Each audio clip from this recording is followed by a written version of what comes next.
Hello, good morning class 9 students. Today we are going to learn further details in chapter cell. First we will start with differences between prokaryotic and eukaryotic cells. So first we are going to learn about what are the difference between unicellularity and multicellularity. Among unicellular organisms, some organisms are very primitive type. Their structure is very simple and primary type. In previous class, in class 8, you have learned about bacteria. So bacteria and cyanobacteria, that is blue-green algae, are the examples of prokaryotic cells, in which there is sharp difference from the cells of higher organisms.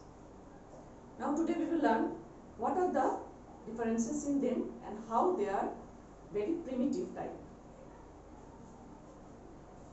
So please open your copies and write down with me the points of differences between these two types of cells. Like number 1, size of prokaryotic cells generally very small, range about 1 to 10 micrometer.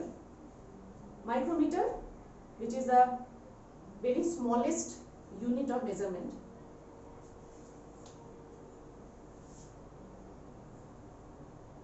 One micrometer equals to 10 to the power minus 3 millimeter.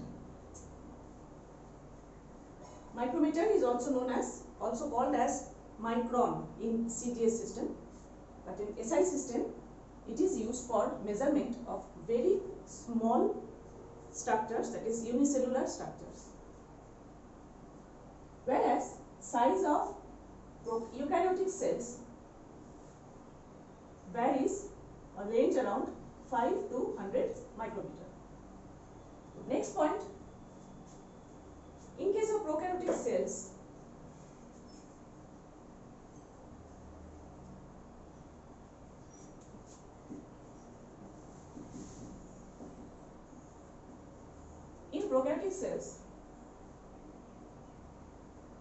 a complete nucleus is absent. There is absence of complete nucleus.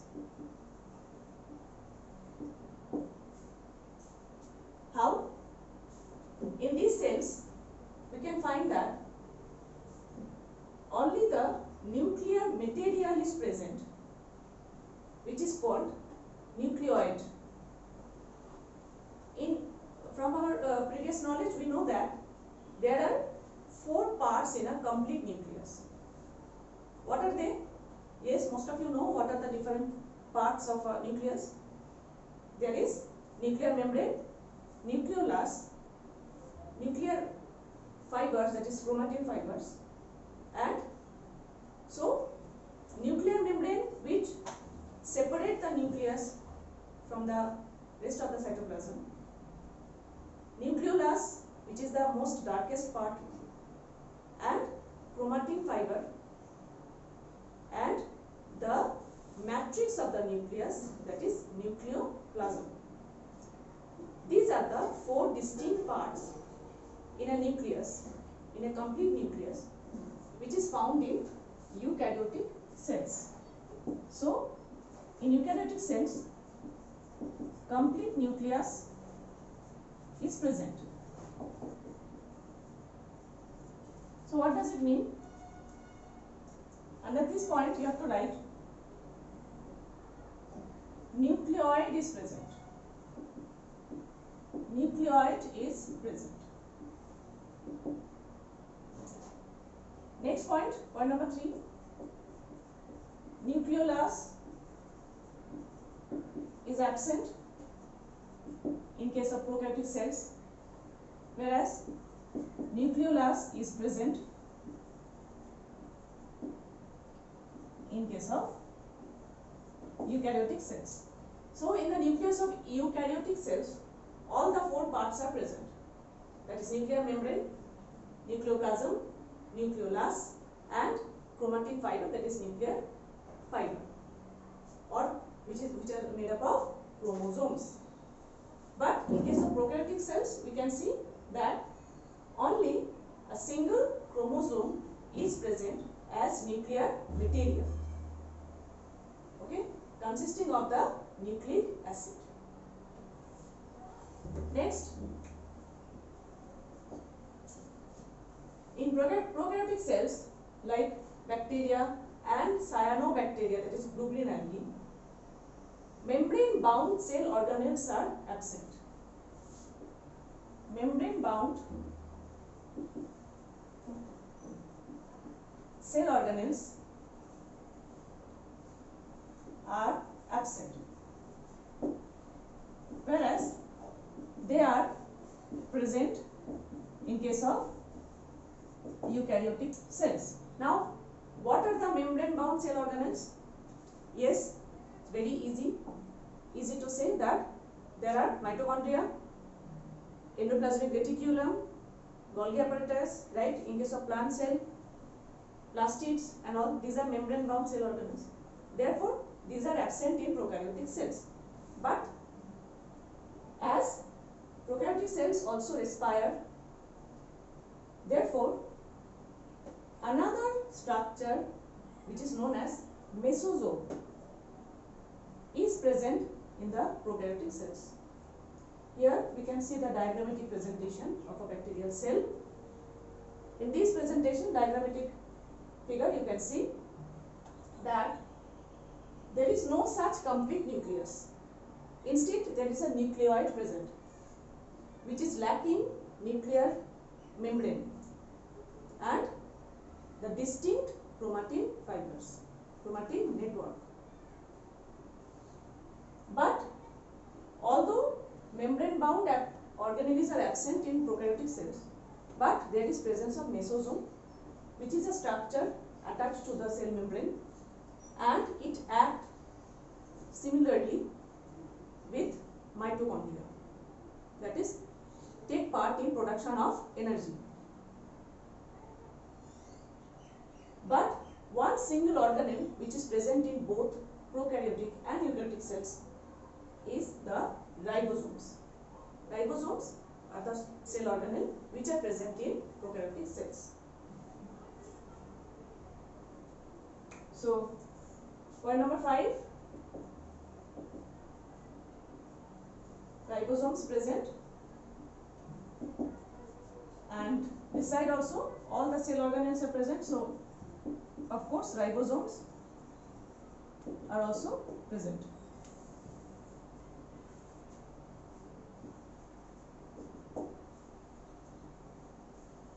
And the next point, you can write that prokaryotic cells divide by a very simple procedure known as the binary fission.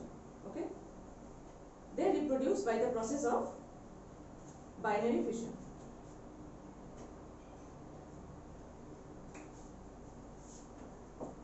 So, divides by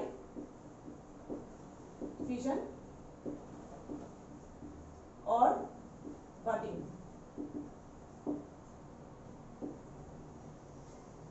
Divides by cellular fission process or budding process. Whereas eukaryotic cells divide by two distinct cell division processes known as mitosis and meiosis. Divides by mitosis and meiosis cell division. Okay, so in case of eukaryotic cell, we we have already drawn in the previous classes, that there is a complete nucleus which is the darkest part in the cell, and if it is an animal cell, suppose, there are presence of vacuoles and the membrane bound cell organelles.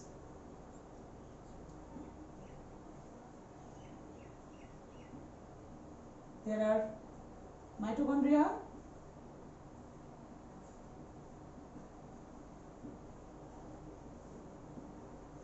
okay, Golgi, ribosomes, right?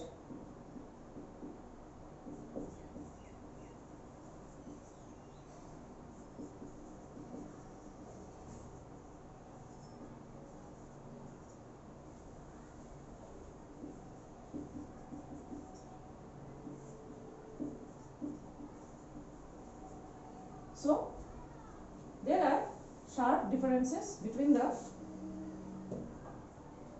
bacterial cell and an animal cell. A very simple diagrammatic presentation I have done with. Therefore, in this diagram you can see that bacterial cells also have the structures for locomotion.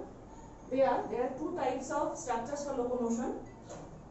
One is the pili or fimbri, which are very smaller structures, more in number, present on the surface of the body surface, and there are also presence of flagella, which the number ranges from 2 to many. They may be present on one side of the cell or both the sides of the cell.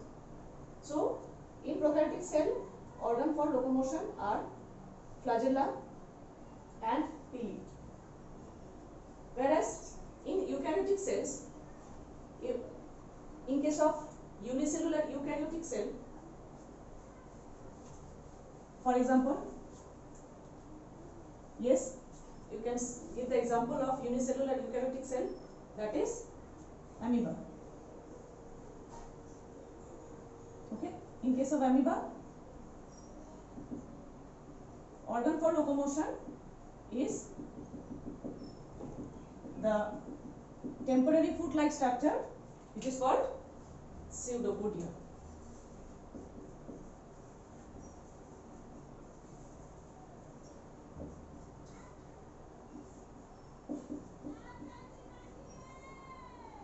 So,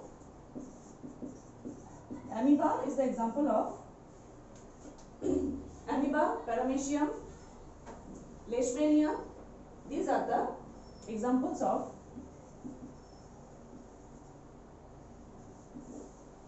unicellular eukaryotic cells. Now we will read about the shape and size of cells. Usually the shape of eukaryotic cells are spherical, but shape of cell is ultimately determined by the location of the cell in the body or function. Mainly the function of the cell determined the ultimate shape of the cell. On the basis of this, shape of cells may be variable or irregular and fixed, that is regular. For example, we are well known about amoeba. It has irregular shape or variable because it can move with the help of pseudopodia. So during that movement, the shape is not fixed, it is variable shape, right? The same way, the white blood cells of animal body can also perform amoeboid movement in our body while they are fighting against the germs. That is the process of immunity. Therefore, it is the function of the cell which ultimately determines the shape of the cells. But in case of plant cells, because they are bounded by a fixed cell wall mostly, so their cells are of fixed shape. Let us have a look. Shape may be variable or irregular. For example, amoeba WBC, that is white blood cells.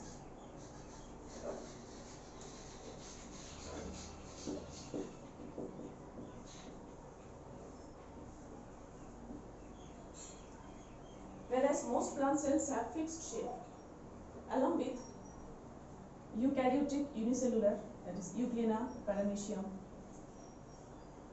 So, shapes may be spherical. In higher animals, we can see spherical shape, for example, most of the egg cells.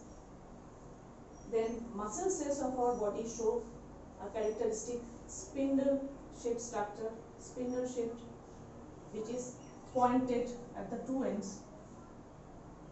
Spindle shape, that is the boat shaped structure. Okay, pointed at the two ends. Elongated, that is nerve cells. You all are familiar with the structure of nerve cell in animal body, right? So these are elongated structure.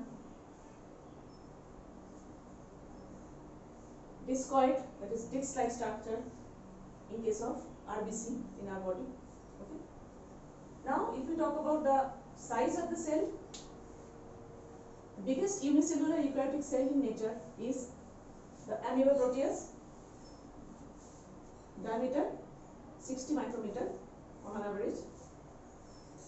But the smallest cell is Mycoplasma gallisepticum, which is known as PPLO, that is Pleuropneumonia-like organism, the structure between virus and bacteria, PPLO. It is the smallest known cell, the diameter length 0.1 micrometer. Largest multicellular, largest cell in case of multicellular organism, it is the, you know already, egg of ostrich.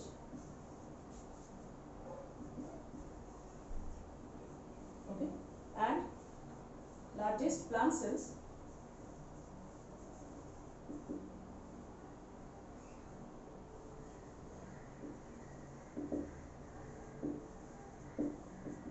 the fiber cells of the plant, like jute, hemp, they are the very long cells. For example, Manila hemp. Manila hemp is the largest plant cell.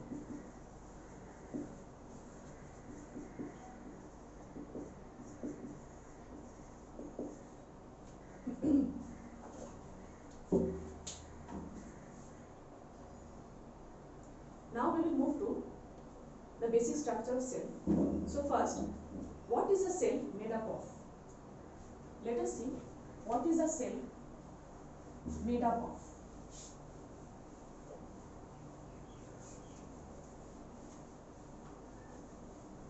So all of you please copy down whatever written in the classwork as your classwork, okay?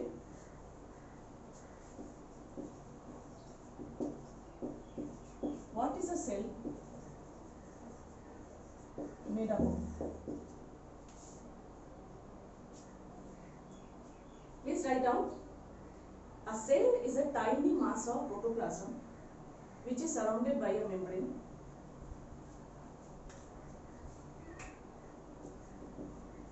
A cell is a tiny mass of protoplasm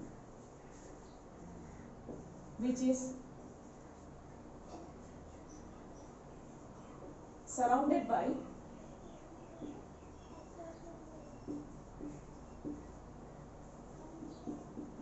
a living membrane and capable of performing all the life functions. All the life functions. Okay. So basically, a cell is a tiny mass of protoplasm.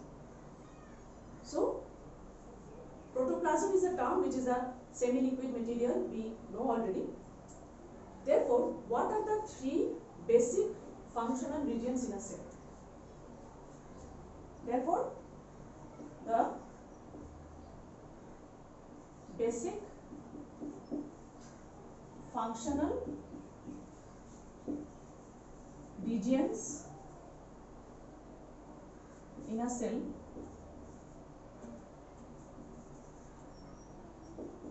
the three basic functional regions in a cell is the number one, cell membrane, which is also called plasma membrane. Cell membrane or plasma membrane. Number two, nucleus, and number three, it is protoplasm. So, cell membrane, nucleus, and protoplasm, that is cytoplasm. Most accurately, it is the cytoplasm, because protoplasm is the mass which is consisting of cytoplasm and nucleus, right? Like, if we see the parts of the cell,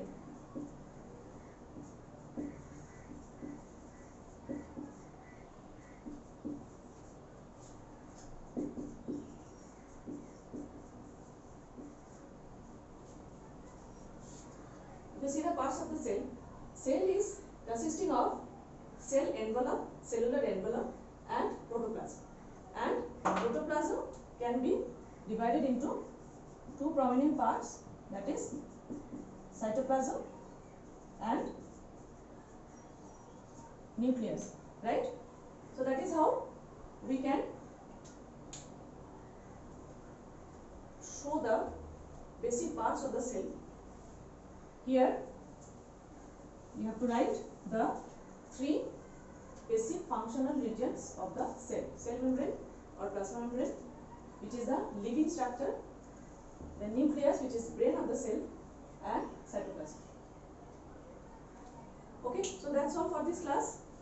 Please go through this. We'll meet you in the next class. Thank you.